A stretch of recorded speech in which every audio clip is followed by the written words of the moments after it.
வாழ்க்கையே ஒரு போர்க்களம், வாழ்ந்துத்தான் பார்க்கணும். போர்க்களம் மாறலாம், போர்கள் தான் மாறுமா? இதுக்கு என்னங்க சார் அர்த்தம்?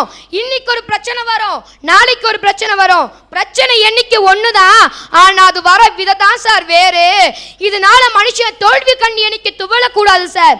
சார் இன்னைக்கு நம்ம வாழ்க்கையில நம்ம எத்தனை போர்கள் நம்ம சந்திச்சுட்டு வரோம். மரணத்தை எதிர்த்து உயிர் நடத்துகின்ற போர், சோம்பலை எதிர்த்து மனம் நடத்துகின்ற போர், வறுமையை எதிர்த்து வாழ்க்கை நடத்துகின்ற போர், அறியாமையை எதிர்த்து அறிவு நடத்துகின்ற போர். இதெல்லாம் விட மனித வாழ்க்கையின் ஆரம்பமே போராடி ஜெயிக்கிறது தான் சார். லட்சக்கணக்கான உயிரணுக்கள்ல போராடி ஜெயித்து வர ஒரே ஒரு உயிரணு தான் தாயின் வயிற்றுல கருவா விழுறது. அப்படி போராடி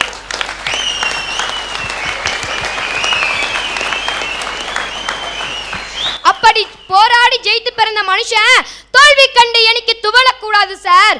தோல்வி நிலையென நினைத்தால் மனிதன் வாழ்வை நினைக்கலாமா? நினைக்கவே கூடாது சார். வெற்றி என்பது பெற்றுக்கொள்வது, தோல்வி என்பது கற்றுக்கொள்வது சார், கற்றுக்கொள்வது. எட்டயபுரத்துல ஒரு கவிதை போட்டி நடந்துச்சு. அதுல அப்ப நம்ம மகாகவிஞர் பாரதியாரும் கலந்துக்கிட்டாரு. அன்னைக்கு அவர் என்ன கவிதை தெரியுமா சார் எழுதினாரு? இன்னைக்கு தமிழ்நாடே தமிழுடைய பெருமையை கூறியிருக்கிற அந்த செந்தமிழ் நாடேனும் போதினிலே இன்ப தேன் வந்து பாயுது காதினேன்னு எழுதினாரு சார். அந்த கவிதைக்கு அவருக்கு அன்னைக்கு 3வது பரிசு தான் கிடைச்சிச்சு சார். அதே மாதிரி தானே முதல் பரிசு 2ஆம் பரிசு வாங்கினாங்க. அந்த கவிஞரோட பெயர் இன்னைக்கு நம்ம கிட்ட இருக்கா, இல்ல கவிதை தான் இருக்கா?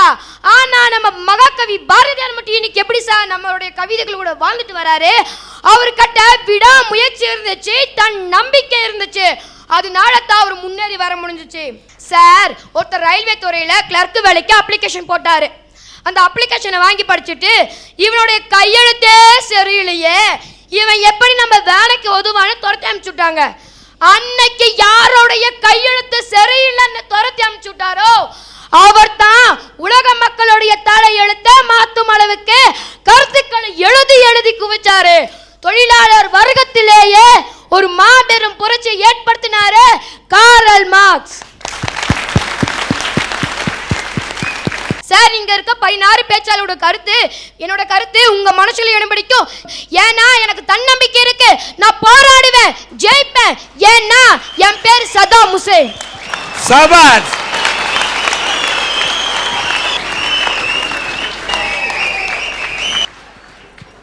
ஒன்றை இத்தனை 16 பேர் வந்திருந்தா கூட தாய் 8 அடி பாய்ந்தால் குட்டி 16 அடி பாயும் என்று சொன்னார்கள். 16 பேரிலே நான் புலியாக பாய்வேன் என்று 16 அடி பாய்ந்த சதாம் ஹுசேன். உன்னை பார்க்கக்குள்ள நான் பெருமைப்படுறேன். ஏன்னு கேட்டா தன்னம்பிக்கையை விடாம நான் நினைக்கலாம், தன்னம்பிக்கையை விடாம நான் எடுத்துக்காட்ட அதை பறைச்சாற்ற வந்திருக்கிறேன் என்று பறைச்சாற்றினாயே, உன்னை நான் ஒப்பிட்டு பார்க்கிறேன். சதாம் ஹுசேன் அவன் செய்த சில தவறுக்காக தூக்கிலிடப்பட்டிருக்கலாம். ஆனால் உலக வரலாற்றிலே சதாம் ஹுசேனுக்கு இருந்த துணிச்சலும் தன்னம்பிக்கைக்கும் யாருக்காவது இருக்குமா என்று கேட்டால் என் கோணத்திலே சதாம் ஹுசேன் அவன் தன்னம்பிக்கை ஒரு உதாரணம். ஒரு சதாம் ஹுசேனை தூக்கில் இடப்பட்ட நேரத்திலே இந்த உலகம் கண்ணீர் வடித்தது. மனிதநேயம் உள்ளவர்கள் கண்ணீர் வடித்தார்கள். சதாம் ஹுசேனை தூக்கிலிடலாம், ஆனால் தன்னம்பிக்கையை தூக்கிலிட முடியாது என்பதை பறைச்சாற்ற வந்த சதாம் ஹுசேனே உன்னை வாழ்த்துகிறேன். மணப்பாற மாடு கட்டி மாயவரோ ஏறு பூட்டி வயக்காட்ட உழுது போடு செல்லக்கண்ணு, பசுந்தலைய போட்டு பாடுபடு செல்லக்கண்ணு, பசுந்தலைய போட்டு பாடுபடு செல்லக்கண்ணு. இப்படிதான் சார் அந்த காலத்துல பசுமையான இலைகளையும் தலைகளையும் உரமா பயன்படுத்தி விவசாயம் செஞ்சாங்க. அதனால அன்னைக்கு விளைஞ்ச பொருளும் நல்லா இருந்துச்சு, மக்களும் நல்லா இருந்தாங்க. இது அந்த காலத்துல பண்ணப்பட்டது, அந்த காலத்துல. சரி சரி. ஆனா இன்னைக்கு செயற்கையான ரசாயன உரங்களை பயன்படுத்திட்டு இருக்கோம் சார். இந்த செயற்கையான ரசாயன உரங்களால எத்தனை பிரச்சனை தெரியுமா? எடை குறைவா குழந்தை பிறக்குது, பார்வை கோளாறு, சத்து குறைவு. இதுக்கெல்லாம் காரணம் ரசாயன உரங்களால விளைவிக்கப்படுற பொருட்களை சாப்பிட்றதுனால தான் சார்.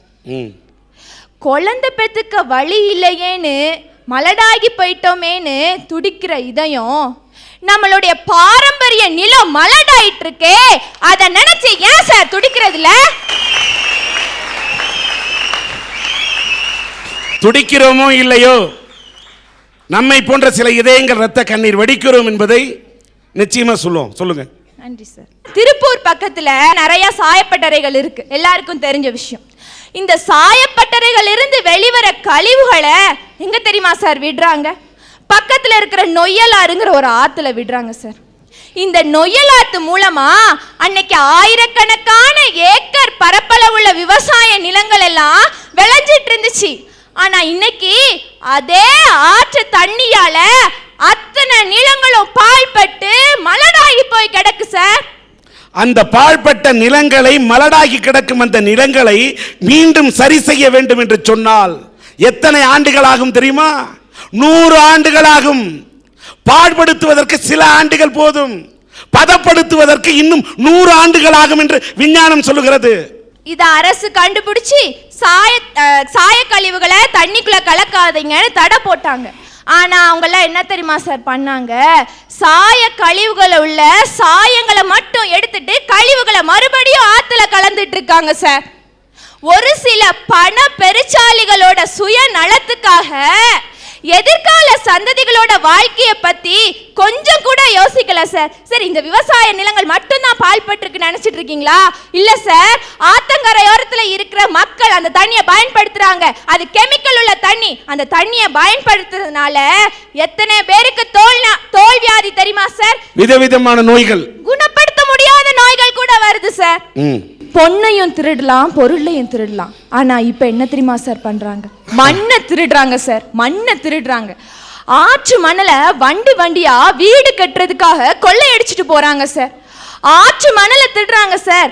ஆற்று மணலை திருடுறதுனால எத்தனை பாதிப்பு இருக்கு தெரியுமா சார்? ஆத்துல தண்ணி இல்லாத நேரத்துல நீர்பிடிப்பு இல்லாம போயிருது சார்.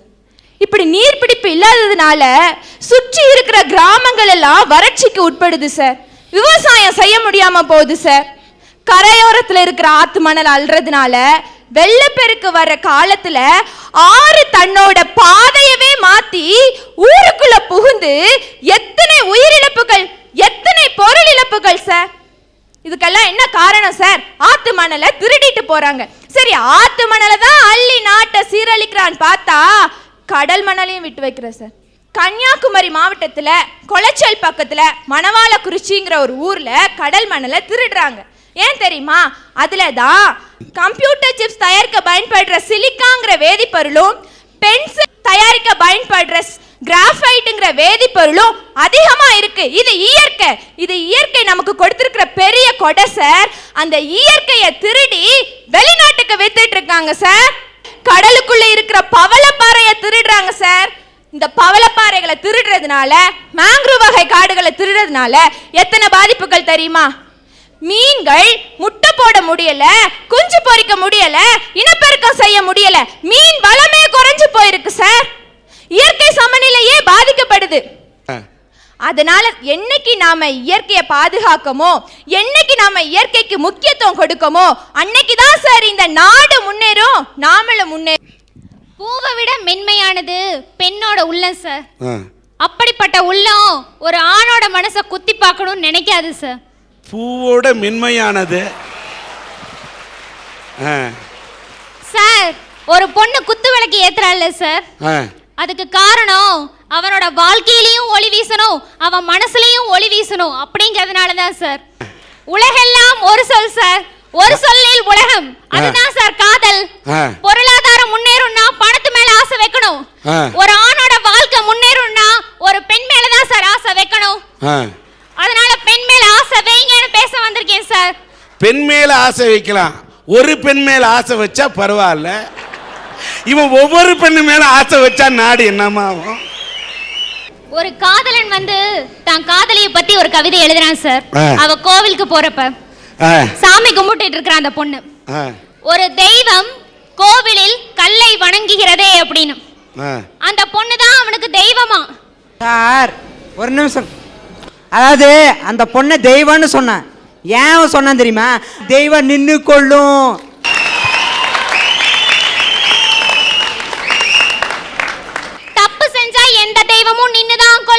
நீ நல்லதை செய், உன்னை ஆசீர்வதிக்கும். அதுதான் உண்மையான பெண்றவர். தெய்வம் நின்னு கொள்ளும், பெண்ணோட இதையும் இப்படி பதில சொல்லும். ஜப்பான் நாட்டு இளவரசி சயாக்கோன்னு ஒருத்தங்க இருக்காங்க சார். அந்த இளவரசியும் அந்த நாட்டுல சாதாரண அரசாங்க வேலையில சம்பளத்துக்கு இருக்கிற ஒருத்தரை காதலிச்சாங்க சார். அதான் சார் உண்மையான காதல். அந்த அரசு நியதிப்படி அப்படி ஒரு இளவரசி ஒரு சாதாரண குடிமகனை காதலிச்சா அந்த இளவரசி பட்டத்தையே திறந்துட்டு அவனை கல்யாணம் பண்ணிக்கணுங்கிறது தான் சார் அந்த அரசு நியதி. ஆனா அந்த பொண்ணு அதை பார்க்கல சார். நவம்பர் 15ஆம் தேதி அந்த மன்னர் சம்மதத்தோட தான் இளவரசி பட்டத்துக்குரிய அத்தனை தகுதியும் இழந்துட்டு தான் காதலிச்சவனை கரம் பிடிச்சா சார். அதான் சார் உண்மையான காதல்ன்றது. இளவரசி சயாக்கோ. ஆமா சார். வாழ்த்துக்கள். அவங்க என்னமோ சொன்னாங்க, ஜப்பான்ல காதலிச்சாங்க, இளவரசி விட்டுட்டு சாதாரண பையனை வந்து கல்யாணம் பண்ணிட்டாங்க. ஓகே சார், அதே பொண்ணு இந்தியாவில் தமிழ்நாட்டில் எனக்கு அவ கிடைச்சிருந்தா நானே சார் இந்த மாதிரி தாடியோட வச்சுட்டு சுத்துறேன். ஜப்பான்ல இருந்த பொண்ணு இங்க தமிழ்நாட்டில் இருந்து நானே இப்படி பைத்தியக்காரனாகிறேன் சார். என் மாமா ஒரு ஹேண்டிகேப்ட் சார், ஒரு கால் ஊனமானவர். அவரும் காதலிச்சார் சார் ஒரு பொண்ணு. அந்த பொண்ணு அவரது காதலிச்சாங்க சார். அவருக்கு பொண்ணு பார்க்க போனாங்க சார் முறைப்படி. அப்போ அந்த பையனோட அம்மா சொன்னாங்க சார், என் பையன் ஊனமாக தான் இருக்கான், நீங்கள் வரதட்சணையில எதுவும் கொடுக்க வேண்டாம், ஆனால் உங்கள் பொண்ணை மட்டும் கல்யாணம் பண்ணி வச்சா போதுன்னு சொன்னாங்க சார். அதுக்கு அந்த பொண்ணு சொன்னா சார், பணத்தை பார்த்து நான் வரல, அவர்கிட்ட இருக்கிற நம்பிக்கையை பார்த்து தான் நான் வந்திருக்கேன் அப்படின்னு சொன்னா சார். அதுதான் சார் உண்மையான காதல்ன்றது. அந்த உண்மையான காதலை புரிஞ்சு வைங்க. உங்க ஆசைக்குரியவ உண்மையானவளா இருந்தா கண்டிப்பா உங்களை உண்மையா காதலிப்பா. அதுதான் உண்மைங்கிறது. அதை புரிஞ்சுக்கங்க ஐயா. வர வழியில செருப்பு அருந்துச்சுன்னு கோத்தகிரியில செருப்பு தைக்க போனங்கய்யா. அங்க செருப்பு தைக்கிற தொழிலாளி ஏமா அவசரப்படுறேன்னு கேட்டாரு. நான் அரட்டை அரங்கத்தில் பேச போறேங்கன்னு சொன்னேன். என்ன தலைப்பில் பேச போறேன்னு கேட்டாரு. ஒரு பொண்ணு மேலே ஆசை வைக்காதீங்கன்னு பேச போறேங்கன்னு சொன்னேன். ஒரு 30 வயசு இருக்கும் அந்த இளைஞனுக்கு.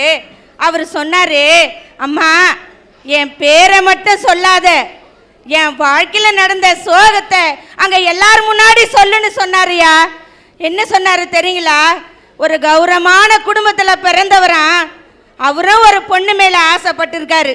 அவங்க அப்பா அம்மா சொன்னாங்களா, அந்த பொண்ணு நல்ல பொண்ணு இல்லை, உனக்கு நல்ல வாழ்க்கை அமையாது, வேணான்னு சொன்னாங்களாம். அதையும் மீறி அவர் கல்யாணம் பண்ணியிருக்காரு. 2 மாசத்துலேயே அவரை உதாசீனப்படுத்திட்டு போயிருக்காயா. தான் பிள்ளைக்கு இப்படி ஒரு நிலைமை வந்துருச்சேன்னு அந்த பெத்தவங்க தினம் தினம் வெந்து 2 பேருமே தற்கொலை பண்ணியிருக்காங்க. இப்போ அந்த இளைஞன் தனி மரமாக நிற்கிறான்யா. அருந்து போன செருப்புகள், எத்தனையோ பேர் பிஞ்சு போன செருப்புங்களெல்லாம் தச்சு கொடுக்குற அவருடைய வாழ்க்கை, அருந்து போன வாழ்க்கையை யாராலையா தச்சு கொடுக்க முடியும்? அதுக்கு காரணம் என்னன்னு நினைக்கிறீங்க? ஒரு பொண்ணு மேலே வச்ச ஆசை தான் காரணம்யா.